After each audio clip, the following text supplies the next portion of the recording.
Olá, eu sou Marcelo Souto e nós vamos conversar um pouquinho no episódio de hoje sobre o tema A Porta Estreita.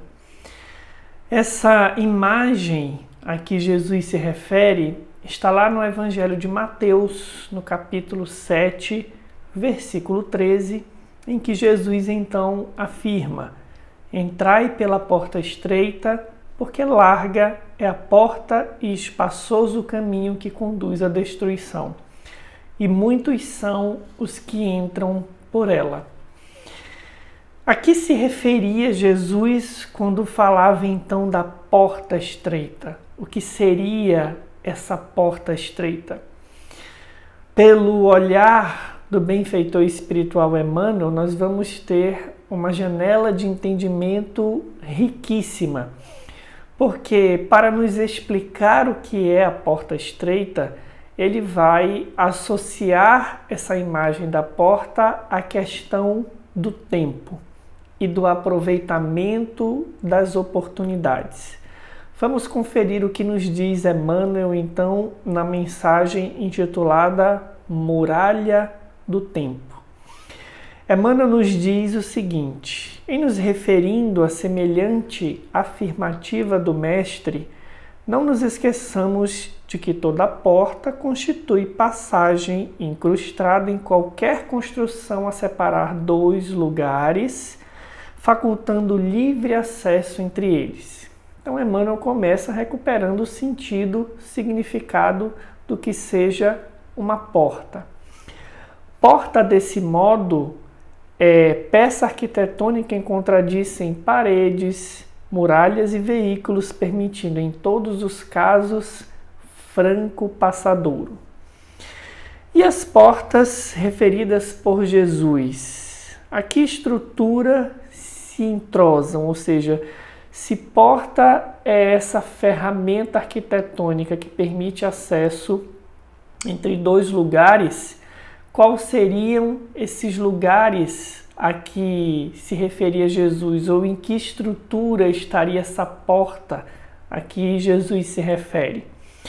Sem dúvida, diz Emmanuel, a porta estreita e a porta larga pertencem à muralha do tempo, situada à frente de todos nós. Então, nós temos na interpretação de Emmanuel uma muralha do tempo, e a porta que Jesus se refere dá livre acesso então entre o passado e o futuro. A porta estreita revela o acerto espiritual que nos permite marchar na senda evolutiva com justo aproveitamento das horas. Então, a porta estreita, nos diz Emmanuel, é quando nós, seguindo a lei de Deus, acertamos nas nossas condutas do ponto de vista aí da nossa evolução espiritual, aproveitando as horas. A porta larga nos expressa o desequilíbrio interior com que somos forçados à dor da reparação com lastimáveis perdas de tempo. Então, a porta larga é quando nós nos entregamos às nossas viciações, como vamos encontrar também a explicação lá no capítulo 18 do Evangelho segundo o Espiritismo, quando nos é dito que a porta larga é exatamente a nossa entrega a essas viciações, a essas más inclinações que nós trazemos, que Emmanuel define como desequilíbrio interior e que nos conduz à necessidade da reparação das nossas atitudes equivocadas com lastimáveis perdas de tempo. Mas prossegue Emmanuel: aquém da muralha, o passado e o presente, conforme indicamos; além da muralha, o futuro e a eternidade. De cá, a sementeira do hoje, de lá, a colheita do amanhã. A travessia de uma das portas é ação compulsória para todas as criaturas. Então nós não podemos nos recusar a atravessar a porta estreita ou a porta larga. Nós teremos que atravessar, porque todos nós estamos vinculados nesse fluxo do tempo, segundo a lei de progresso, conforme nos ensinam os Espíritos, que é compulsória.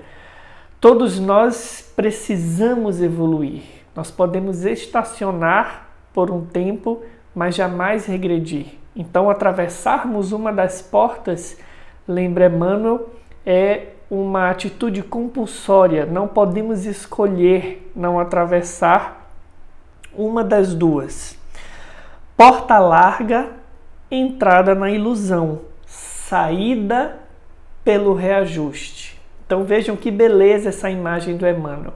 Entrar pela porta larga é entrar na ilusão que nos leva à obrigatoriedade de sairmos pelo reajuste, pela correção dos nossos equívocos diante das leis de Deus. Porta estreita, saída do erro, entrada na renovação. O momento atual é de escolha da porta estreita ou larga, especialmente esse momento de renovação planetária em que nós vivemos, de pandemia, de conflitos, de embates de diversas ideologias. Devemos ter muita atenção para averiguar por qual das portas estamos atravessando. Os minutos apresentam valores particulares. Lembra Emmanuel, conforme atravessamos a muralha pela porta do serviço e da dificuldade ou através da porta dos caprichos enganadores. Então ele nos adverte: examina por tua vez qual a passagem que eleges por teus atos comuns na existência que se desenrola momento a momento.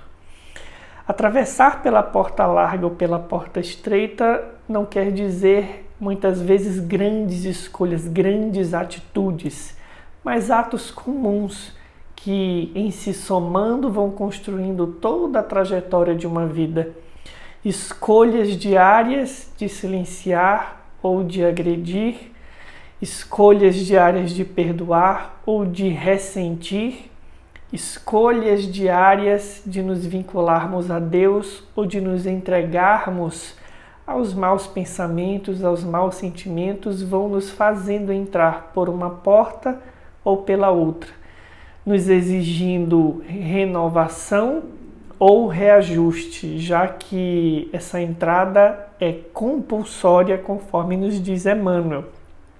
Convida-nos então o benfeitor, encerrando a sua reflexão, a que renovemo-nos, pois em Cristo, seguindo-o nas abençoadas lições da porta estreita, a bendizer os empecilhos da marcha, conservando alegria e esperança na conversão do tempo em dádivas de felicidade maior.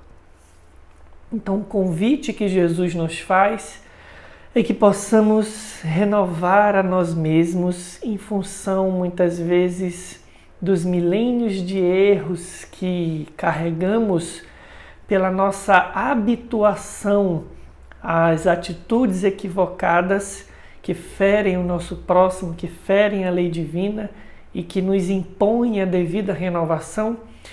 Se nós já entramos pela porta larga anteriormente, hoje é a nossa oportunidade de escolhermos a porta estreita, como diz o benfeitor, a bendizermos os empecilhos da marcha, que significam a nossa escolha agora da porta estreita, renovando-nos em Jesus.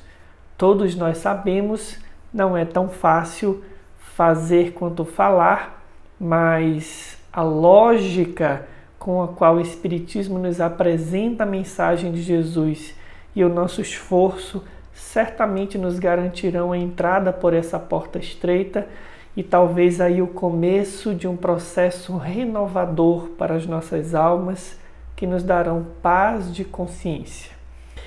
Deixa aí os teus comentários, as tuas sugestões de tema e até o próximo episódio de Nos Passos de Jesus.